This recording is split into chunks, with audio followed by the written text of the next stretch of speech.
2026년 7월 6일 캐나다 동부 노바스코샤주 헬리팩스 해군기지 마크 칸이 캐나다 총리가 단상에 섰습니다. 최대 60조 원. 캐나다 역사상 최대 규모 국방사업 가운데 하나로 꼽히는 차세대 잠수함 도입 사업 CPSP의 우선 협상 대상자가 발표되는 순간이었습니다. 캐나다 정부가 선택한 이름은 독일의 티센크루프 마린 시스템즈 TKMS였습니다. 한국의 하나오션은 고배를 마셨습니다. 2달 전 한국의 최신의 잠수함 도산 안창호함은 태평양을 직접 횡단해 캐나다 해군기지까지 찾아갔습니다.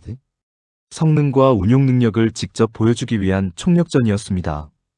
그런데도 결과는 독일의 승리였습니다. 여기까지만 보면 이 영상은 실패담입니다. 하지만 이야기는 여기서 끝나지 않습니다. 캐나다에서 문을 닫은 바로 그 순간 정반대 방향에서 새로운 문이 열리고 있었습니다. 사우디아라비아 그리고 그리스입니다. 오늘 자부스는 진 것 같지만 결코 진 게 아니었던 대한민국 해양방산의 진짜 이야기를 들여다보겠습니다. 먼저 정직하게 짚고 넘어가야 할 게 있습니다. 캐나다는 왜 한국을 선택하지 않았을까요? 결론부터 말씀드리면 기술력의 문제가 아니었습니다. 칸이 총리는 발표 현장에서 직접 이렇게 말했습니다. TKMS와 하나오션 두 회사의 잠수함 모두 캐나다 해군의 까다로운 요구 조건을 충족했다고 말입니다. 그리고 이례적인 조치도 함께 내놨습니다. 만약 TKMS와의 협상이 결렬될 경우 한국의 하나오션과 우선적으로 협상하겠다는 겁니다. 예비 공급자로 남겨둔 겁니다. 그만큼 한국은 이 사업에 모든 것을 쏟아부었습니다. 오타와 공항, 시내버스 후면, 대형 5개 전광판, 심지어 스트리밍 서비스 광고까지. 바다와는 거리가 먼 내륙 도시, 위니펙과 캘거리에서도 한화의 잠수함 광고가 등장했습니다. 캐나다 군사대학의 한국방학 교수는 한국이 이번 사업에 모든 것을 쏟아부은 나머지 어떤 의미에서는 이 기회를 놓치는 게 더 어려운 상황이었다고 평가할 정도였습니다. 그런데도 왜 졌을까요?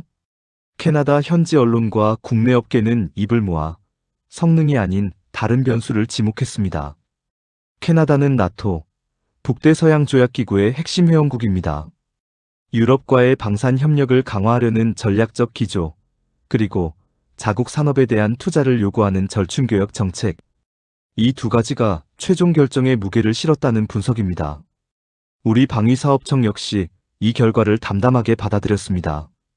과거 독일로부터 잠수함 기술을 배웠던 대한민국이 이제는 그 잠수함, 원조국과 성능과 납기에서 대등하게 경쟁했다는 것 자체가 한국 방산, 기술력의 비약적인 성장을 보여주는 결과라고 평가했습니다. 전략적 여건의 불리함은 넘지 못했지만 실력의 격차는 이미 없었다는 겁니다. 그리고 공교롭게도 비슷한 시기 발트해에서도 아쉬운 소식이 하나 더 전해졌습니다. 폴란드 해군의 잠수함 현대화 사업, 오르카 프로젝트입니다. 하나오션과 HD 현대중공업이 원팀을 이뤄 도전했지만 최종 계약은 스웨덴의 사브마이너스 코쿰스에게 돌아갔습니다. 압도적인 단가와 납기 경쟁력을 앞세웠음에도 결과는 또 한 번 유럽의 손을 들어준 겁니다. 두 번의 아쉬운 결과. 하지만 두 사업 모두 공통점이 있습니다. 유럽 대륙 안에서 나토 동맹국들끼리의 결속력이 작용한 시장이었다는 겁니다. 그리고 바로 이 지점에서 완전히 다른 조건의 시장이 한국을 기다리고 있었습니다. 여기 흘려듣기 쉽지만 아주 중요한 숫자가 하나 있습니다. TKMS는 이번 캐나다 수주로 전체 수주 잔고가 잠수함 50척에 달하게 됐습니다. 반면 국내 증권가 분석에 따르면 유럽 조선소들의 실제 건조 능력은 잠수함 3척, 호위함 7척 수준에 불과한 것으로 추정됩니다. 밀려드는 주문을 감당할 손이 유럽에는 절대적으로 부족하다는 뜻입니다. 이겼지만 다 만들어낼 수는 없는 나라. 그리고 졌지만 언제든 만들어낼 준비가 되어 있는 나라. 지금 세계 잠수함 시장의 진짜 구도는 바로 여기서부터 다시 시작됩니다. 캐나다에서 문이 닫히기 5달 전 사우디아라비아의 사막 한가운데서는 전혀 다른 장면이 펼쳐지고 있었습니다. 사우디는 건국 이래 단 한 번도 잠수함을 보유해 본 적이 없는 나라입니다. 왕립해군 RSNF는 해군 현대화 프로그램의 일환으로 첫 잠수함 전력을 갖추기로 결정했습니다. 걸프해와 홍해 지역의 군함 대응, 그리고 수중 감시 능력 확보가 목적입니다. 규모는 3,000톤급 디젤 잠수함 4척에서 6척입니다. 이 자리에 하나오션은 국내 협력업체들과 함께 컨소시엄을 꾸려 참가했습니다. 캐나다에 제안했던 것과 동일한 플랫폼, 장보고3, 배치2, 이른바 장영실급 잠수함을 그대로 제시했습니다. 아직 정식 입찰 단계는 아니지만 하나오션은 사우디를 유력한 잠재 시장으로 보고 기술 협력과 현지 생산, 연구개발 협력을 포함한 협의를 진행하고 있는 것으로 알려졌습니다. 경쟁자는 낯익은 이름입니다. 독일의 TKMS, 그리고 프랑스의 나발그룹입니다. 캐나다에서 맞붙었던 그 구도가 무대만 바꿔 다시 펼쳐지는 겁니다. 그리고 지중해 건너 그리스에서도 비슷한 움직임이 포착됩니다. 그리스는 노후화된 잠수함 전력을 대체하기 위해 차세대 잠수함 4척 도입 사업을 추진하고 있습니다. 하나오션은 이곳에도 동일하게 장보고3를 제안했고 HD 현대중공업 역시 이 사업에 관심을 보이고 있습니다. 업계에서는 이렇게 분석합니다. 만약 한국이 캐나다나 사우디 같은 나토권 혹은 나토 인접국 시장에서 단 한 건이라도 의미 있는 수주 실적을 쌓는다면 그 실적 자체가 그리스 시장에서 독일, 프랑스와 경쟁할 때 강력한 무기가 될 거라는 겁니다. 시장은 서로 연결되어 있고 신뢰는 누적되는 겁니다. 관건은 역시 기술 이전과 현지 생산입니다. 사우디는 비전 2030 정책에 따라 2030년까지 국방 지출의 절반 이상을 자국 내 생산으로 전환하겠다는 목표를 세워뒀습니다. 하나오션은 이 지점을 정확히 파고들었습니다. 잠수함 기지 건설, 정비 지원, 승조원 교육까지 통째로 묶은 통합형 운용 체계를 제안한 겁니다. 처음 잠수함을 운용하는 나라도 인도받는 즉시 실전 배치가 가능하도록 만들어주겠다는 제안이었습니다. 여기에 더해 사우디는 잠수함뿐 아니라 노후화된 호위함 전력의 교체 사업도 함께 검토하고 있습니다.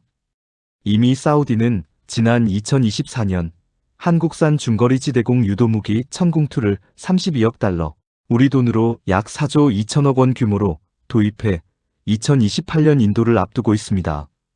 미사일 방어 체계에 이어 잠수함과 호위함까지 사우디의 선택지 안에서 한국의 존재감은 점점 커지고 있습니다. 캐나다는 나토라는 울타리 안에서 이미 정해진 답에 가까웠는지도 모릅니다. 하지만 사우디와 그리스는 다릅니다. 사우디는 처음 잠수함을 도입하는 나라이기에 어느 한 진영에 얽매일 이유가 없고, 그리스는 캐나다에서의 실적이 오히려 협상력을 키워줄 수 있는 시장입니다. 오직 실력과 조건만으로 승부하는 시장, 그 시장이 지금 한국을 향해 열리고 있는 겁니다. 그리고 캐나다 발표가 있기 불과 닷새 전, 국내에서는 이미 이 모든 이야기의 밑바탕이 되는 결정이 하나 내려져 있었습니다. 2026년 7월 1일 방위사업청은 8조 원 규모 한국형 차기 구축함 KDDX 사업의 상세 설계와 선도함 건조 사업자로 하나오션을 우선 협상 대상자로 선정했습니다.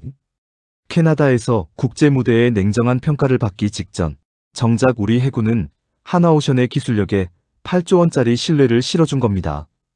여기에 더해 한화에어로스페이스는 사우디와 별개로 K9 자주포와 차세대 보병 전투장갑차 레드백, 차륜형 장갑차 타이곤, 공대지 유도탄 첨검을 한 대 묶은 초대형 패키지 수출을 추진하고 있습니다. 업계에서 추산하는 규모는 최대 20조 원입니다.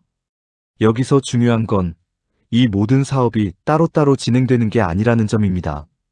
잠수함과 호위함이라는 바다의 전력, 그리고 자주포와 장갑차라는 땅의 전력. 사우디는 이 둘을 사실상 하나의 큰 그림 안에서 동시에 검토하고 있습니다. 이유는 명확합니다. 사우디의 비전 2030은 단순히 무기를 사들이는 정책이 아닙니다.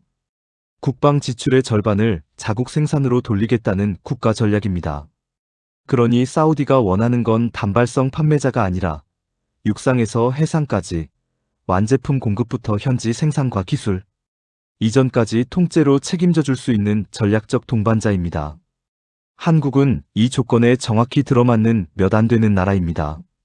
K9 자주포로 이미 세계 시장에서 검증받았고 KDDX로 우리 해군의 신뢰를 다시 확인했으며 장보고급 잠수함으로 독일과 대등한 기술력을 입증했습니다.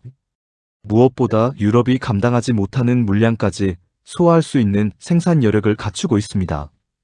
캐나다와 폴란드에서 놓친 자리를 사우디와 그리스에서 육지와 바다를 아우르는 훨씬 큰 그림으로 되찾아올 수 있는 가능성. 지금 한국 방산이 마주하고 있는 기회는 그런 규모입니다. 패배는 아팠습니다. 캐나다에서도 폴란드에서도 그랬습니다. 하지만 그 패배의 이유가 실력이 아니었다는 사실은 지금 이 순간 더 분명하게 증명되고 있습니다. 사우디, 그리고 그리스까지. 캐나다와 폴란드에서 못다 이룬 이야기는 지금 전혀 다른 무대에서 다시 쓰이고 있습니다. 유럽의 조선소들이 밀려드는 주문 앞에서 손이 모자란 지금 건조. 여력을 갖춘 나라는 세계에서 몇 남지 않았습니다. 그리고 그 몇 안 되는 이름 가운데 대한민국이 있습니다. 70여 년 전 독일로부터 잠수함 건조 기술을 처음 배웠던 나라가 이제는 그 스승과 세계 시장에서 대등하게 겨루는 자리에 섰습니다. 한 번의 경쟁에서 졌다고 해서 그 실력까지 부정당하는 것은 아닙니다.